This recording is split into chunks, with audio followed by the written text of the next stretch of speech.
여러분 안녕하십니까. 저는 김동명 예비역대령입니다. 지난 8월 15일 날 그날따라 엄청 비가 많이 왔음에도 불구하고 전국적으로 수많은 애국 시민들이 문재인 정부의 문재인 정권의 실정을 비판하고 4.15 부정선거를 규탄하기 위해서 광화문에 몰려들었습니다. 이와 같은 내용이 독일의 제1 공영방송 ARD에서 당일날 보도가 됐기 때문에 이 내용을 여러분에게 먼저 간단히 소개를 드리고, 또 벨라루스 선거 관련해서 지금 최근 어제 EU 각국 정상들이 전부 이 결과를, 선거 결과를 인정치 않기로 했습니다. 그래서 이 내용도 소개를 드린 다음에 제가 준비한 1989년 가을 동독에서의 무혈평화 시위에 대해서 여러분에게 소개를 드리겠습니다. 자, 이 8월 15일 날 ARD 타게샤우에서 소개된 이 내용입니다. 그러니까 Regierungskritik ziehen durch Seoul 해서, 자, 반정부 비판하는 사람들이, 반정부 시위대들이 서울로 지금 몰려들었다, 이런 얘기를 하고 있고, 그리고 주요 내용을 간략히 소개를 드리면, 자, 문재인 대통령은 그간 코로나 관리를 잘 해와서 국민들의 지지를 받아왔다. 그러나 8월 15일 날 문재인의 반대는 대규모 반정부 시위가 서울에서 개최됐는데 문재인의 대북 정책이 도마에 올랐다. 코로나 예방 차원에서 집에 머물라는 정부의 호소에도 불구하고, 또 장대비가 쏟아지는 가운데도 이와 같은 악조건 하에서도 불구하고 반정부 시위대의 시위 의지를 막지 못했다. 그리고 수천 명의 시위대는 문재인 정권의 실정을 비판하고 문재인의 하야를 촉구했다. 문재인 정부의 주요 비판 대상은, 첫째는 대북 굴욕 정책이고, 두 번째는 부정부패, 세 번째는 4.15 부정선거였다. 이날 경찰 6천여 명이 투입이 됐고, 그 다음에 지난 4.15 총선에서 문재인 좌파 정권이 압승을 거뒀음에도 불구하고 보수 진영에서는 부정선거 의혹을 줄곧 제기해왔다. 그래서 그러나 일부 전문가들은 이와 같은 부정선거 의혹 주장에 대해서 동일하지 않는다, 그런 언급을 또 했고, 그 다음에 전광훈 사랑제일교회는 코로나 확진자가 발생함으로써 폐쇄 조치됐고, 또 신도 4천여 명이 지금 현재 검진 대상이 되고 있다, 그런 얘기를 하고, 한국은 코로나 방역 모범국이다. 그리고 15,000여 명의 확진자 중에서 305명이 사망을 했고 현재는 확진자가 증가 추세에 있다 하면서 8월 15일 당일 166명의 추가 확진자가 발생했다, 이 소식을 전합니다. 그리고 서울시 당국은 방역 조치를 이제 강화 중에 있고, 그러나 애초 서울시는 코로나 확산 위험으로 이 집회를 금지하려고 시도를 했지만 법원의 반대로 무산됐다. 이 내용이 이제 ARD 8.15 관련해서 보도 내용이고, 그리고 이 기사에 이제 따라 나온 집회 규모에 관련된 사진입니다. 우리나라 경찰은 공식적인 집계로 대략 한 500명 정도가 이 집회에 참석했다고 발표한 바가 있습니다. 그 다음에 어제 EU 정상들이 모여서 3시간 동안 화상회의를 하면서 과연 벨라루스 선거를 어떻게 평가할 것인가, 이제 구수회의를 가졌는데, 이제 최종 결론은 벨라루스 대통령 선거 결과 이거는 인정하지 않는 걸로 그렇게 결론을 내렸습니다. 그래서 독일 메르켈 수상은 이날 회의에서 어떤 평가를 내렸냐면, 이 선거 자체가 페어하지도 않고 자유선거도 아니었다. 대규모 선거법 규정 위반 사례가 많이 발견이 됐다. 그리고 또 시위대가 지금 현재 경찰 폭력에 시달리고 있는데 이와 같은 현상에 대해서 규탄을 하고, 그리고 시위 중에 체포된 그런 시위대들은 즉각 석방하라, 이렇게 이제 메르켈 주장을 합니다. 그러나 외부 세력이 이 벨라루스 내정에 간섭하는 것에 대해서는 반대를 하고, 만약 이럴 경우에 이제 러시아의 개입이 우려되기 때문에 그렇다. 그러면서 사태를 더 복잡하게 만들 것이다. 이런 얘기를 했습니다. 그리고 지난 금요일 날은 EU 외상들이 모여서 전부 이제 앞으로 벨라루스에 대해서 어떤 조치를 취할 것인가를 논의했는데, 이 자리에서는 이제 제재, 생션에 대해서 언급을 했습니다. 그러나 경제 제재 이거는 완전히 이제 제외시켰습니다. 왜냐하면 주민들의 고통을 동반하기 때문에 경제 제재만큼은 피하고, 그래서 EU 집행위원회에서 지금 블랙리스트를 만들고 있습니다. 그러니까 지금 현재 벨라루스 그 정부 고위 관료들, 그러니까 부정선거를 획책한 고위 관료들, 그리고 이 시위대를 무력으로 진압하고 있는 이미 사상자가 3명이나 생겼기 때문에 이와 같은 경찰 간부들, 이런 블랙리스트를 작성을 해서 곧 작성되는 대로 이 사람들에 대해서, 이 단체들에 대해서 어떤 생션을 가할 건가, 제재를 가할 건가, 이런 결정을 내리게 됩니다. 지금 현재 벨라루스 야당 지도자는 스베틀라나 티히아노브스카야, 이 여성인데, 이 양반은 이제 무슨 얘기를 하냐면, 루카셴코가 80%를 획득했다고 그러는데 이게 전부 조작이다. 그래서 즉각 재선거를 실시하라, 이런 주장을 하고 있습니다. 그러면서 야당은 이제 자유 공명선거, 이를 다시 한번 재선거를 실시하기 위해서 조정위원회라는 걸 구성을 해서 이제 정부하고 서로 튜닝을 하자는 것이죠. 그러나 이 루카셴코는 이 조작선거다, 이거는 말도 안 되고, 그 다음에 조정위원회를 구성하는 이 자체에 대해서 이 쿠데타다, 이렇게 지금 간주를 합니다. 그리고 지금 현재 이제 매일 시위가 벌어지고 있는데, 그 시위대 구호는 평화와 안정이다. 그리고 조정위가 이제 구성된 다음부터는 야당 인사에 대한 체포 구금 사태가 지금 뒤따르고 있고, 그 다음에 이 벨라루스 야당은 메르켈, 독일의 메르켈 수상을 중재자로 지금 요구를 했습니다. 그래서 메르켈이 지금 푸틴과 사이에서 뭔가 이 모종의 중재 역할을 해줄 것을 지금 요구하고 있는데, 루카셴코는 여기에 대해서 반대를 하고 있다. 그런 말씀을 드리면서, 자, 이제 무혈 평화 시위, 1989년 동독 가을에 있었던 무혈 평화 시위에 대해서 여러분에게 소개를 드리겠습니다. 자, 통독 30주년 관련해서 독일 교훈하고 이제 한반도 통일 방안에서 특강을 하면서, 여태까지는 이제 독일 개관, 독일 역사, 독일 분단, 분할, 독일 문제, 한반도 문제, 이런 얘기를 했었고, 그 다음에 지금 현재는 이제 통독 과정을 다루고 있습니다.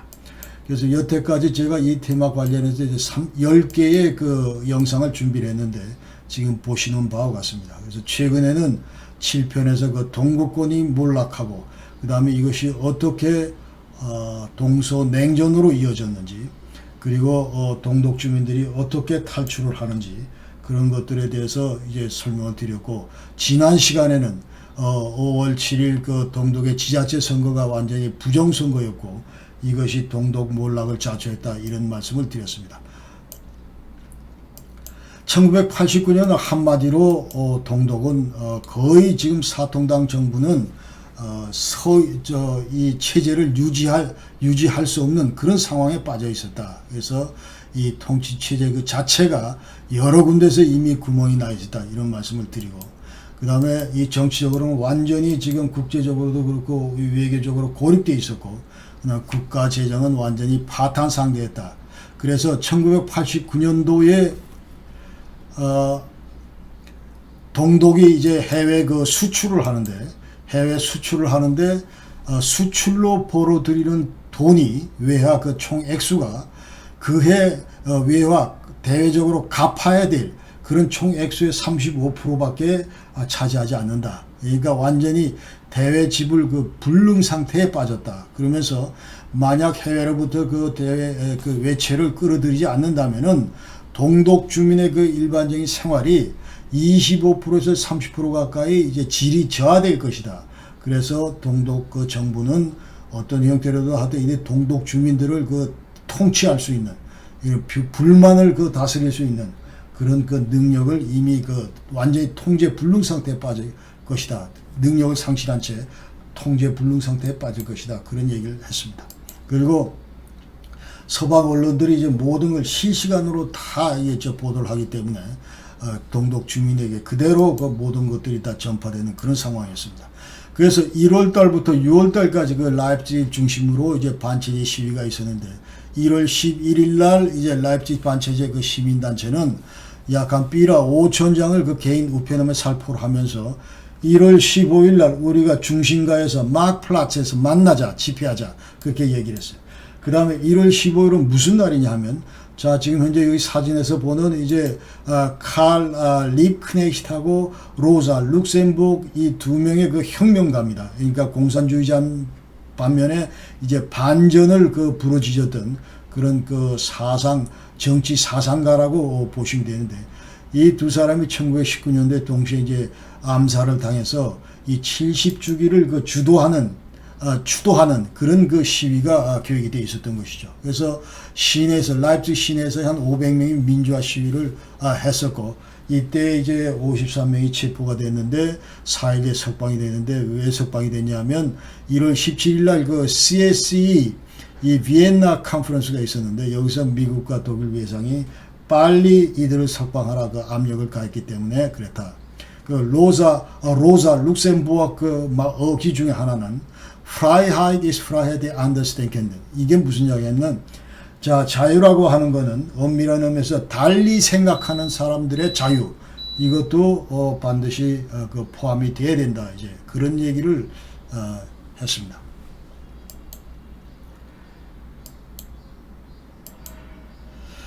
그래서 1989년 3월 달에 이제 라이프치히에서 그 반체제 시위가 있었는데, 이때는 이제 그때 라이프치히에서 무슨 행사가 있었냐면, 이제 봄, 가을 두 번에 걸쳐서 산업 박람회가 있습니다. 메세가 있는데, MMM에서 메세 때 마이스터 폰 모르겐 해서 이 메세가 있었는데, 그때는 이제 해외 바이어들도 많이 몰려들고, 그래서 이제 소독 출국을 원하는 그 동독 주민들이 일단 니콜라이 키르히에 그 평화 기도에 참석을 하고 그리고 나서는 소독행을 이제 요구를 하면서 시위를 벌이게 됩니다. 그래서 여기 동독 정부는 이제 여기에 굴복을 하고 약 한 4천여 명을 이제 출국을 허용하게 됩니다. 7월까지. 그런데 이제 그 당시에 동독 정부가 고려했던 것은 자 5월 7일 날 지자체 선거가 다가오고 그리고 이제 7월 달에 6, 7, 8, 9 그때는 키르히엔 타악해서 종교 그 집회가 계획되어 있기 때문에 그랬습니다. 그러면서 이제 호네카는 아데인 제일 그 동독 공영방송에다가 이제 뭐라고 얘기하면 Sie alle haben durch ihr Verhalten die moralische Werte mit Füßen getreten. 그러니까 자 떠나는 4,000명 이 사람들은 이런 그 안 좋은 행동을 통해서 지금 현재 우리 사회주의 도덕적 그런 가치 이거를 두 발로 완전히 짓밟고 갔다 이제 이런 얘기를 하고 그 다음에 Man sollte ihnen deshalb keine Träne nachweinen 해서 자 이들이 간다고 해서 전혀 섭섭하지도 않고 이 사람들을 위해서 이 사람들의 그 이별을 아쉬워하면서 흘린 눈물은 단 한 방울도 없다 이런 그 문학적인 표현을 하면서 호네카가 직접 그 기고를 했습니다. 그 다음에 라이프치히 6월 달에도 반체제 그 시위는 그 당시에는 그 무직 페스티벌 해서 이제 프라이하이트 및 무직 해서 그 길거리에서 그 음악을 하면서 이제 반정부 시위를 벌인 것입니다. 그러면서 경찰한테 84명이 체포가 됐고 그 다음에 여기에 항거하는 뜻으로 다시 한번 두 달 뒤 8월 달에 슈트라스 무직 für 모 게겐바트에서 어제 오늘의 그 거리의 음악 이런 주제로 계속하면서 반정부 시위를 벌였다. 그 다음에 6월달 그 시위 양상은 조금 다른 것이 왜냐하면 이제 1989년 6월 4일 날 그 천안문 사태가 있었고 그 다음에 중국 정부가 이것을 이제 무력으로 진압을 했기 때문에 이 사실에 대해서 그 동독 정부는 상당히 그 고무가 됐습니다. 그러면서 이와 같은 사실을 이제 동독 내 반체제 세력들한테 이제 그 겁을 주기 시작합니다. 자 여차하면 우리도 이제 무력으로 중국의 그 천안문 사태처럼 이와 같이 무력을 통해서 진압을 하겠다. 이제 이런 그 제스처를 쓴 것이죠. 그러면서 이제 정부와 반체제 세력 간의 그 긴장이 고조가 됐습니다. 특히 호네카 그 부인인 마르고 호네카 이 사람은 이제 문교부 장관을 역임을 했었는데 그래서 사회주의 수호를 위해서 필요하다면 우리가 무기를 사용해야 된다 이런 강력한 주장을 한 바가 있습니다. 그러나 시위 주도 세력은 제2의 중국식 무력 진압이 이 동독에서도 그대로 재현될 것을 대단히 우려를 했다 그런 얘기입니다. 그래서 6월 22일 날 이제 천안문 사태 주무자들이 중국에서 사형언도를 받았는데 그날 반체제 세력들은 주동독 중국 대사관 오스베린에 있는 중국 대사관 앞에서 시위를 벌였다. 그 다음에 8월 달에는 이제 베를린 장벽 앞에서 시위를 벌였습니다. 그래서 베를린 장벽 철폐를 주장을 했고, 그 다음에 Wir wollen raus.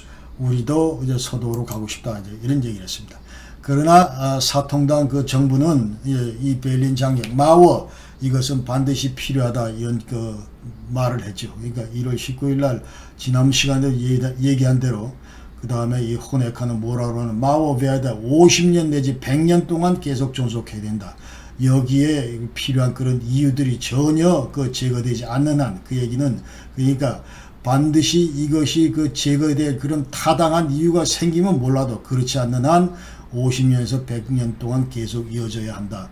그리고 이 장벽 자체는 사회주의를 건설하는데 우리의 일상, 우리의 안정, 우리의 안전 이런 것들을 담보한다. 그렇게 얘기를 했습니다. 코올은 8월 14일 날 호네카한테 사안을 보내면서 자 동독 탈주민들 해외 출국 우리 서독으로 오는 걸 허용을 해라. 그리고 온 동독 탈주민에 대해서는 다시는 동독으로 안 보낸다. 그런 얘기를 지금 현재 이 편지에 썼고 그 다음에 전적으로 동독 주민들의 출국 문제는 너들 관한 사항이지만 또 그리고 우리가 먼저 부추겨가면서 우리가 끌고 올 그런 생각은 전혀 없다. 그런 얘기를 하면서 그러나 우리에게 도움을 청하는 동독 주민들 우리는 절대로 돌려보내지 않는다. 그런 얘기를 하면서 이제 대표부에 오스베린의 서독 대표부에 계속 동독 주민들이 몰려들고 있는데 자 이것은 양독 관계의 진전을 위해서는 좋지 않다. 이런 얘기를 했는데 호네카는 일체 그럴 의도가 없다고 이제 반대 의견을 제시합니다. 가을에서 이제 가을 시위의 이제 특징은 이제 전국적으로 전부 확산이 된다는 겁니다. 라이프치히뿐만 아니고 베를린, 드레스덴, 할레, 칼막슈타트, 마그데부르크, 플라우엔, 암슈타트, 아른슈타트, 로스톡, 포츠담, 슈베린 이런 데서 이제 반정부 시위가 대규모로 이제 계속 번지고 있다. 그러면서 이들은 한결같이 Wir sind das Volk, 우리는 국민이다. 그리고 모든 시위들이 평화적으로 민주적으로 이루어졌다. 자 이제부터 이제 니콜라이 라이프치히의 월요시 몬탁스 데몬스트라티온에 대해서 말씀을 드리겠습니다. 그래서 이 니콜라이 키르케가 사실은 어떻게 보면은 이 월요 시위가 동독의 모든 시위를 상징하는 그런 대표적인 시위로 자리매김을 했습니다. 그래서 일단 9월 4일부터 월요 시위가 시작이 됐지만 그러나 항상 먼저 평화 기도회가 시작이 되고 나서 그리고 나서 가두 시위로 이제 이어졌습니다. 이 평화 기도회는 1981년부터 이제 해왔던 건데 그래서 월요 평화 기도회라고 그러는데 지금 현재 사진 요 두 분들이 이 평화 기도회를 주관을 하셨습니다.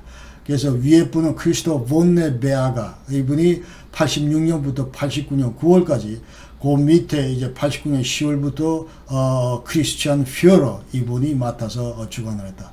이 밑에 크리스티안 퓨어러 이분은 2014년대 돌아가셨고 그래서 그 당시 평화 기도회에서는 주로 테마가 이제 군축, arms control, arms reduction 이런 얘기고 그 다음에 그 당시에 이제 79년대 나토 도펠베슐루스에서 SS-20 중거리 핵 미사일을 벨라루스, 동독 그리고 우크라이나에 이제 배치를 했기 때문에 소련이 여기에 대항해서 이제 도펠베슐루스에서 이제 폴싱 2하고 크루즈 미사일 이런 것들을 이제 서독에다 배치하게 되는 것이죠. 그러면서 이 평화 기도회에서는 자 이런 것 둘 다 빼라 이제 그런 얘기를 주로 나눴습니다.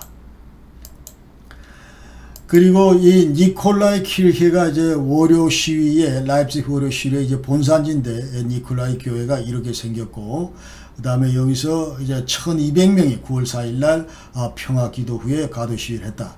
그때 이제 동독 제1공영방송 ADN 그리고 서방 언론들이 일제히 이 가도 시위 장면을 이제 보도를 했고, 동시에 거의 실시간으로 서독을 전파를 타서 또 중계가 됐고, 그리고 이 방송을 본 많은 동독 주민들이 이제 상승작용을 일으키면서 이제 더 많은 수가 그 시위대에 참여했다, 이런 얘기를 드릴 수 있습니다. 그러면서 이 시위대들이 이제 부르짖었던 그 구호는 예처로니 데모크라티, 그러니까 지금 데모크라티 하자면 아직도 없다, 그런 거고, 고바초프 도와달라 그 얘기고, 카인에 개발돼서 우리가 절대로 비폭력, wir bleiben hier, 그래서 우리는 안에서 변혁을 추구한다, 우리는 이제 출국을 요구하지 않는다, 그런 얘기고, 그래서 민주화, 그 다음에 이미 그 지자체 그 부정선거를 경험을 했기 때문에 이제 자유선거 이런 것들을 강조를 하면서 여행 자유화도 강조를 합니다. 그래서 이때는 이제 서방 언론들이 현장 취재를 했기 때문에 이 슈타자고 그 시위대를 컨트롤하는 이 경찰들이 어쩔 줄을 몰랐습니다. 그래서 강력하게 진압도 안 하면서 그냥 어중충하게 이게 지켜만 봤는데, 여기에 대해서 시위대들은 또 찬사를 보냅니다. 그러면서 이 월요 시위는 짐볼 피디 프로테스트 인데데데야. 그래서 동독에서의 그 프로테스트, 그 항의의 이제 심볼이다. 그러면서 평화혁명의 서곡이다, 이렇게 얘기를 하죠. 우리가 평화혁명 하면은 이제 장벽도 무너지고, 그 다음에 내도 국경도 개방이 되고, 동독 민주화도 되고, 그리고 드디어 이제 동서독 통일까지 이어질 때 무혈 평화혁명이 이제 완성됐다, 이렇게 얘기를 하는데, 자, 이제 이 몬탁 데몬스트라치오는 평화혁명의 서곡이다, 이렇게 얘기를 할 수 있습니다. 2차, 3차도 이제 있었는데, 이때는 약간의 이제 체포나 견이 이런 것들이 따랐지만은 그렇게 심각하지 않은 상태고, 슈타하자고 경찰 한 7천여 명이 지금 투입이 됐는데, 완전히 이 시위대를 둘러싸려고 그랬는데, 그것이 실패를 했다. 그래서 일단 하여튼 2차, 3차 이때 그 월요 시위가 평화혁명의 그 분기점이다, 이렇게 얘기를 합니다. 만약 이때 무력 진압이 들어갔으면은 이것이 좀 더 이제 피를 흘리면서 다른 방향으로 진행될 수가 있었습니다. 불구하고, 그러나 이때까지 해도 이제 더 이상 그런 무력 진압이 없었다, 그런 얘기입니다.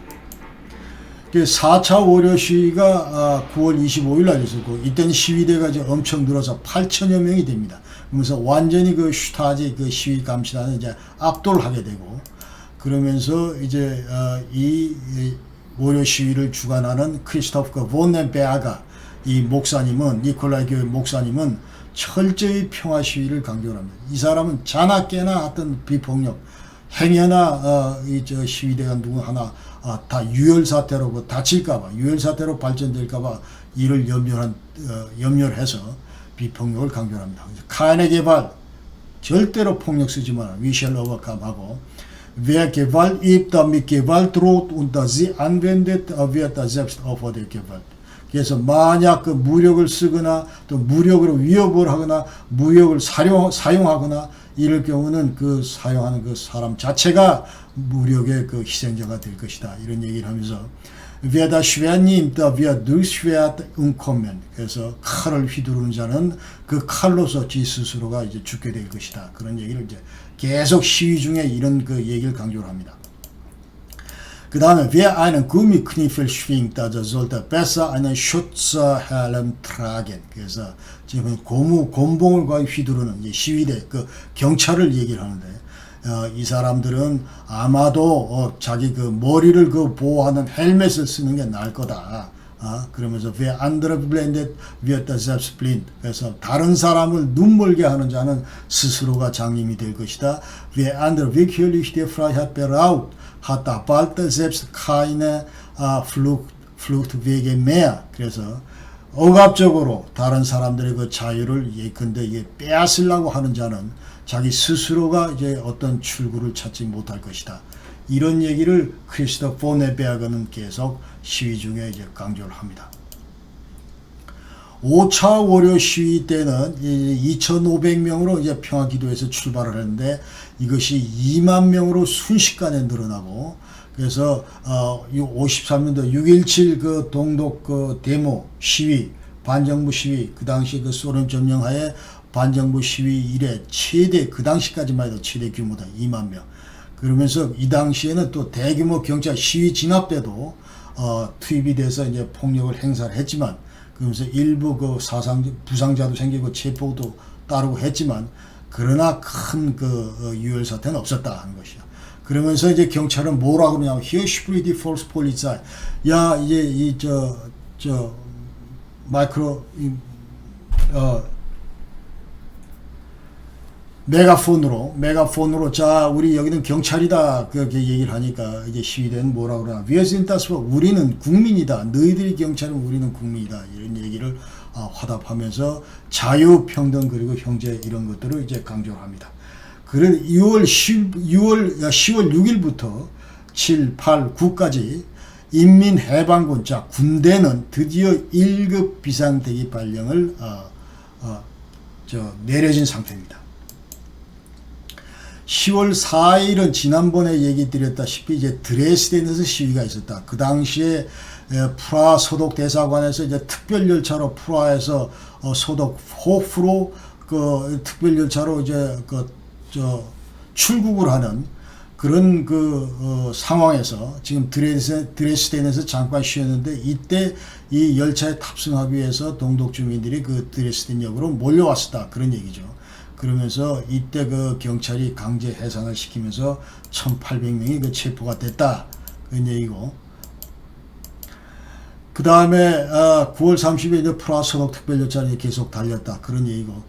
그래서 이 동독을 경유하는 것은 이 동독 정부의 요구 사항인데, 그러나 그 행선 루트를 이제 드레스덴 사건 이후부터는 일체 비밀에 붙였습니다. 그러나 서방 언론들이 이것을 용케 알고 공개를 하면은 그 언론 인포메이션에 따라서 동독 주민들은 이제 어서 열차를 잡아 탈까 하고 그 역으로 달려가고, 이런 상황이 생겼습니다. 그래서 특별 열차는 이제 평화혁명의 그 시그널이다, 그렇게 얘기를 할 수가 있습니다. 또 10월 7일 날은 그 동독 건국 40주년인데 이때도 대규모 시위가 있었다.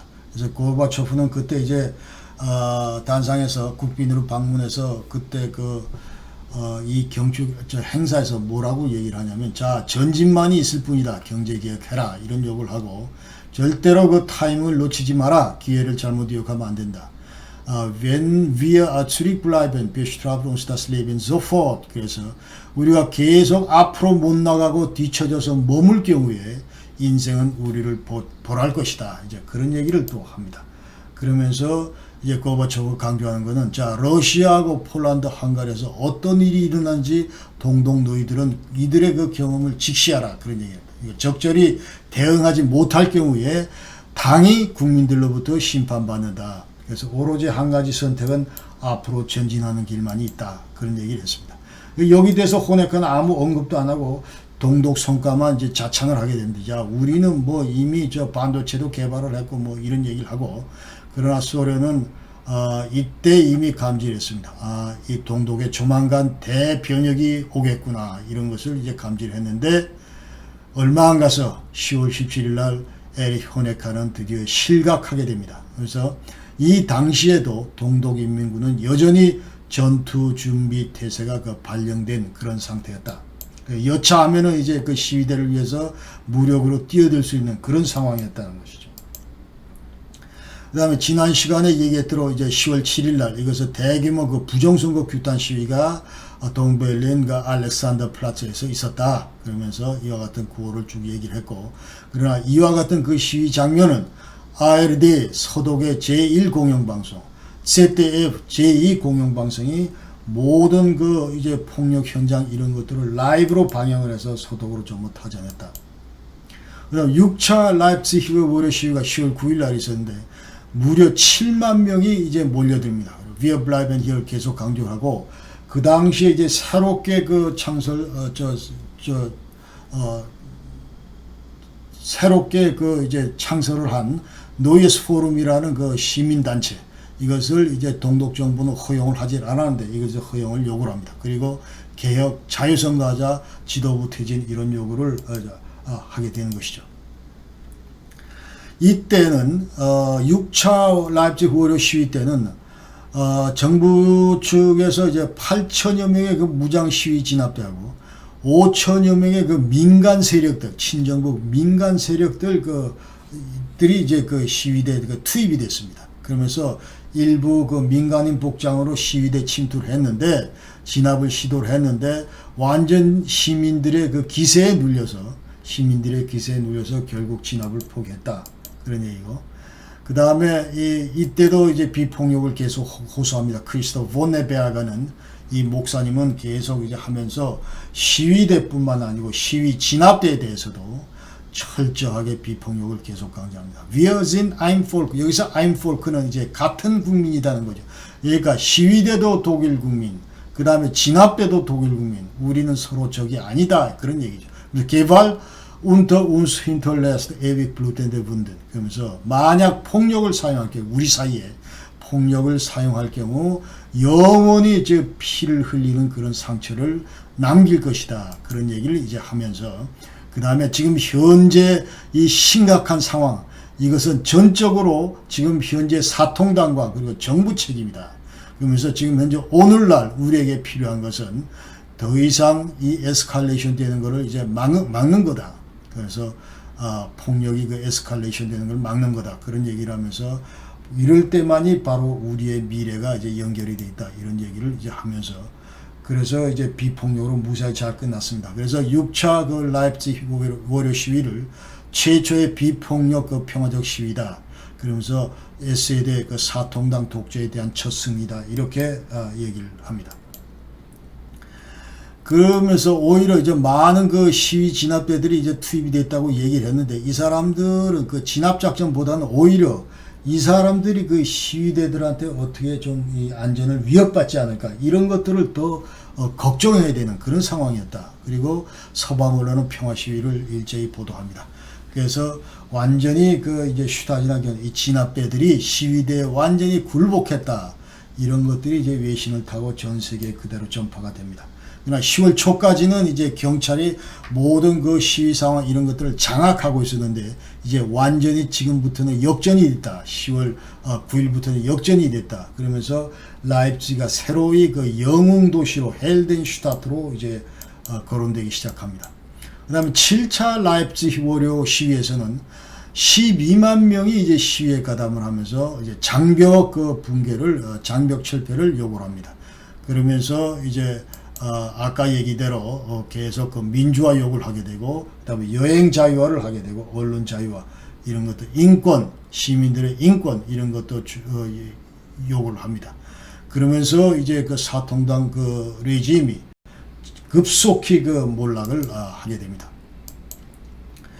10월 16일 날 이 7차 라이프치히 월요 시위에서 마찬가지로 경찰력이 지난번에 이어서 이제 스탠바이는 했습니다. 그러니까 무력 진압을 준비하기 위해서 약 한 66개 100인조 무장 세력, 그러니까 100명씩 100명 단위로 66개의 진압대가 이제 동베를린하고 라이프치히하고 이제 투입될 준비를 이렇게 하고 있고, 그 다음에 병원은 엑스트라 침대 이런 것도 전부 구비하고, 그 다음에 많은 피를 흘릴 것에 대비해서 혈액 예비분 이런 것도 전부 준비를 했습니다. 그리고 이제 동독 언론 ARD에서도 최초 보도를 하고, 또 노예스 도이칠란드에서는 그러나 동독 정권이 곧 몰락할 것 같다, 이런 기사를 처음으로 이제 썼습니다.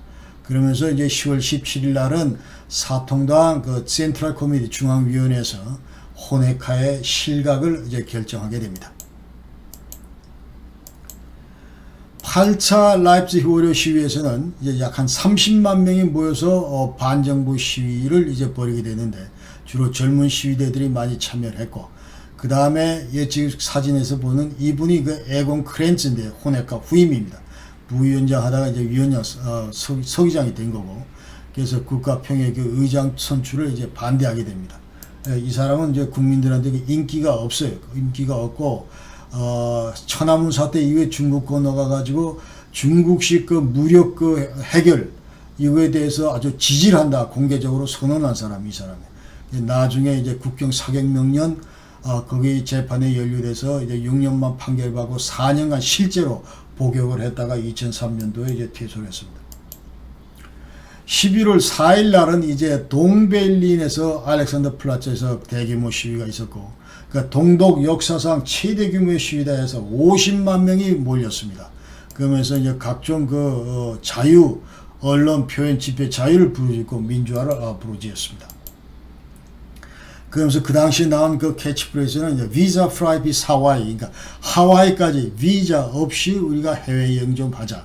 웬데 시다다 웬데, 이거는 자 장벽, 이런 벽 없이 정치적 변혁, 웬데 앞에 웬데는 정치적 변혁이란 뜻이고, 렉시히하이드 베스트 슈타츠히하이드, 그래서 법이 완전히 안전해야 그리고 최대의 그 국가 안전이 보장된다. 그러면 잭디 본슨 앞 니히티 보이메, 자 톱이 있는데 톱질을 하는데 자 나무를 베지 말고 우리 저 사통당 간부 저 못된 놈들 저놈들 싹둑 비워버리자, 이제 그런 얘기고.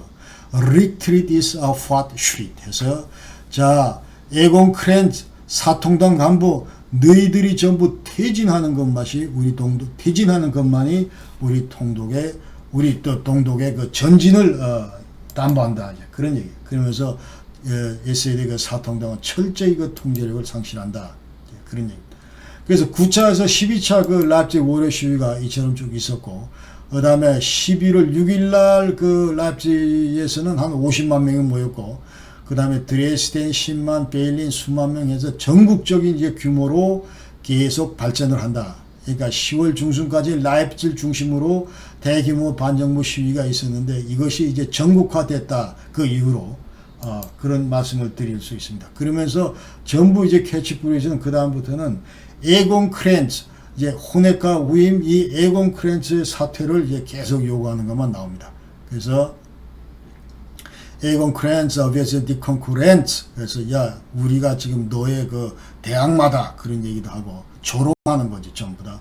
에곤 너는 지금 이제 국민들이 너를 뽑지 않았기 때문에 네 표는 전혀 없다. 그러면서 모든 권력은 국민한테 있지 너는 허당이다, 이제 그런 얘기예요. Ein Krenz macht noch keinen Lenz. 그래서 크렌츠 네가 백날 해봐야 우리 동독 국민들에게 어떠한 그 밝은 그 봄날의 기운을 가져다 주지 못한다. 이제 그러면서 빨리 너는 집에 가라, 이제 그런 얘기. 그래서 89년 동독 무혈 그 평화혁명을 이렇게 보면은 이제 무혈 평화혁명 그 과정은 자 지난번 말씀드린 대로 5.27 그 지자체 부정선거가 있었고, 그 다음에 많은 동독 주민들의 마슨 엑소더스 그 소독으로 탈출이 있었고, 그 다음에 이제 오늘 말씀드린 그 비폭력 시위가 있었습니다. 그래서 이러한 것들을 이제 무혈 평화혁명으로 가는 큰 과정에서 한 발, 두 발, 세 발까지 지금 내디뎠다는 그런 뜻입니다. 앞으로는 이제 네 발째는 야당 결성하고, 그 다음에 동독 정권이 완전히 붕괴되고, 그리고 이제 베를린 장벽도 붕괴되고, 그리고 동독 내에서 이제 최초의 그 어떤 인민의회 선거를 통해서 이제 민주정부가 들어서면서 이제 통일이 이어지는 이런 것들이 이제 전반적인 큰 스펙트럼에서 볼 때 우리가 동독의 그 무혈 평화 혁명이다 이렇게 봤을 때 지금 우리가 이제 세 발까지는 디뎠다 이런 얘기를 할 수가 있습니다. 그래서 평화혁명 달성 조건은 이제 앞으로 SAD의 그 딕타토 이게 해체되는 거 하고, 그 다음에 자유선거로 구성된 그 정당 들어서야 되고, 또 자유 그 정당에 의한 그 모든 정책 이런 것들이 이제 수립이 돼야 되고, 그리고 모든 주민들을 그 24시간 감시하던 그 슈타지 정보기구 이거는 반드시 없어져야 돼, 해체돼야 된다. 다음 시간에는 제야단체가 그리고 동독의 야당이 어떻게 결성되는가 하는 것을 보여드리고, 그리고 사통당 그 지도부가 어떻게 완전히 교체되는가 하는 것을 이제 보여드리고, 그 다음에 베를린 장벽이 어떻게 무너지는가 하는 것을 순서대로 여러분에게 소개를 드리겠습니다. 여러분 귀한 시간 내서 시청해 주셔서 대단히 감사합니다. 여러분 건강하십시오. 안녕히 계십시오.